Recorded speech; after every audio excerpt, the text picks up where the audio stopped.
Hello everyone, आज के class में हम बात करेंगे क्लास 10 जो आपका टॉपिक है लेसन 5 का अर्थमेटिक प्रोग्रेशन का। ये क्वेश्चन पूछा जाता है 2 से 3 नंबर में, ठीक है।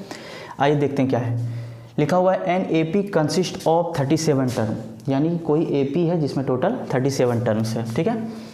The sum of the middle most term is 25 and the sum of the last 3 terms is 29, then find the A P. हमको वो सीरीज निकालना है, एक सीक्वेंस निकालना है जो ए पी में होगा, ठीक है।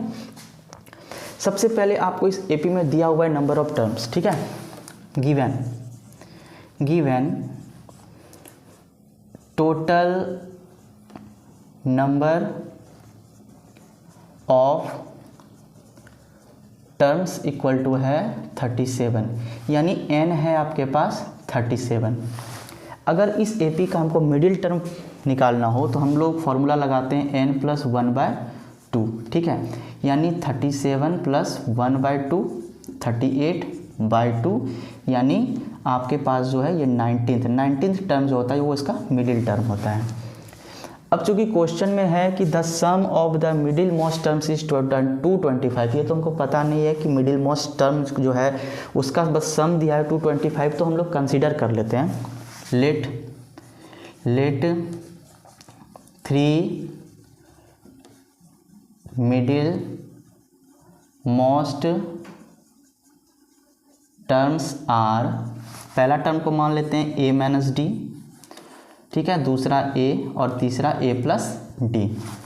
अब अकॉर्डिंग टू द क्वेश्चन, जैसा कि आपको क्वेश्चन में दिया हुआ है कि इसका सम क्या है, the sum of the middle most terms is 225, तो a - d plus a plus d equal to है 225। अगर हम यहाँ से इसको सॉल्व करें तो a + a 3a minus D और प्लस डी कैंसिल हो जाता है आपका, ठीक है। यानी 3a इक्वल टू हो गया 225, 3 7 जा 21, 3 5 जा 15, यानी आपके पास a का जो वैल्यू है वो हो गया 75। अब ध्यान से इस क्वेश्चन को समझिए, a हो गया आपके पास 75, ठीक है। अब इसको ये नहीं समझ लेना कि ये a जो है ये फर्स्ट टर्म है, यहाँ से मिडिल मोस्ट टर्म का जो वो टर्म है आपका, ये वाला टर्म वो है 75, ठीक है। अब क्वेश्चन में दिया हुआ है and the sum of the last 3 terms is, अगर किसी ए पी में 37 टर्म है, ठीक है, अगर किसी ए पी में 37 टर्म है तो इसका मिडिल टर्म हो गया 19th टर्म, तो इधर भी 18 टर्म होगा, ठीक है, 18 टर्म्स होगा और इधर भी 18 टर्म होगा, ठीक है। 18 टर्म्स इधर होगा और 18 टर्म्स इधर होगा राइट साइड, यानी लेफ्ट में 18 टर्म्स, राइट में 18 टर्म्स और बीच वाला हो गया तो टोटल हो गया आपके पास कितना 37 टर्म्स। अब ध्यान से समझिए इस चीज़ को, अगर हम इस चीज़ को यहाँ इस पॉइंट को अगर हम लोग इनिशियल पॉइंट माने तो इसका जो लास्ट 3 टर्म्स होगा, क्योंकि ये 18 टर्म्स इधर है तो इसका जो लास्ट 3 टर्म्स होगा वो होगा a + 18d, अगर इधर से राइट साइड से चलें a + 17d और a + 16d, ठीक है। ध्यान से समझिएगा इसको। अगर हम उधर से देखें इस चीज़ को, क्योंकि टोटल इधर 18 टर्म्स होगा, तो अगर इधर से राइट साइड से हम लोग काउंट करें तो a + 18d, a + 17d और a + 16d होगा, और ये होगा इसका लास्ट 3 टर्म्स। आपके पास क्वेश्चन में दिया हुआ है and the sum of the last 3 terms is 429। उसी प्रकार अगर इधर से देखें लास्ट 3 टर्म तो आपके पास हो जाएगा a - 18d, ठीक है, उसके बाद a - 17d और उसके बाद a - 16d, और जब ये जुटेगा 19th टर्म में तो टोटल इधर आपका 18 और उधर 18 और बीच में जो रह गया तो टोटल हो गया 37 टर्म्स। तो आपको दिया हुआ है क्वेश्चन में and the sum of the last 3 terms is 429। Now given a + 16d plus a + 17d plus a + 18d equal to 429। ध्यान से देखिए, फिर a + a हमारे पास हो गया 3a प्लस 16d 17d और 18d। अगर इस तीनों को हम लोग ऐड करें 16 + 17 + 18 तो 16 + 17 33 हो गया आपके पास, और इसके बाद 33 + 18, ठीक है। यानी हो गया 51D इक्वल टू 429। नौ 3 इंटू ए का वैल्यू आपके पास है यहाँ 75, तो यहाँ से पुट किया मैंने value 75 plus 51D equal to 429। 75 3 जा 5 3 जा 15, 7 से 21 यानी 22 प्लस 51D इक्वल टू 429। अब ध्यान से देखिए 51D इक्वल टू 225 अगर 429 में माइनस होता है तो 429 में अगर 225 माइनस होता है, ठीक है, तो 9 में 5 गया 4, 2 में 2 गया 0 और 4 में 2 गया तो 2।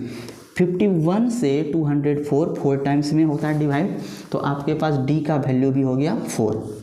अब हमने पढ़ा है, ठीक है, अब ध्यान से देखिए इस चीज़ को, हमने मिडिल मोस्ट टर्म को कंसीडर किया था a minus d a plus d. ये AP का फर्स्ट 3 टर्म्स नहीं है, ये मिडिल मोस्ट टर्म है। AP का फर्स्ट 3 टर्म्स कौन था, तो a minus 18D, a minus 17D, a minus 16D।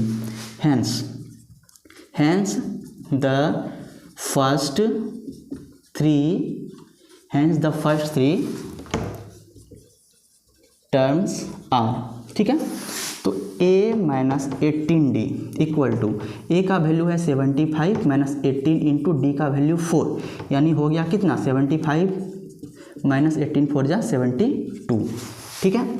फिर a माइनस 17D, यहाँ से 75 माइनस 17 इंटू 4, ठीक है, तो 75 माइनस 68, ठीक है। तो 75 में अगर 68 माइनस होगा तो हो जाएगा यहाँ पर 7। उसके बाद a माइनस 16D, तो 75 में अगर 16 इंटू 4 माइनस होगा, ठीक है, 16 4 माइनस होगा तो 75 माइनस 64 यानी हो गया 11। यानी पहला टर्म आपके पास हो गया, आपके पास जो है पहला टर्म है यहाँ पर 75 माइनस 72 यानी हो गया 3, ठीक है। तो हैंस APR पहला टर्म हो गया 3, दूसरा टर्म आपके पास हो गया 7 और तीसरा टर्म हो गया 11। आप ध्यान से देखिए प्रत्येक में 4 का कॉमन डिफरेंस है, यानी 3 7 11 ही इस दिए गए क्वेश्चन का रिक्वायर्ड सॉल्यूशन है, ठीक है। आई होप आपको ये सॉल्यूशन समझ में आया होगा, ठीक है। तो ऐसे ही क्वेश्चन के साथ हम लोग नेक्स्ट वीडियो में मिलेंगे।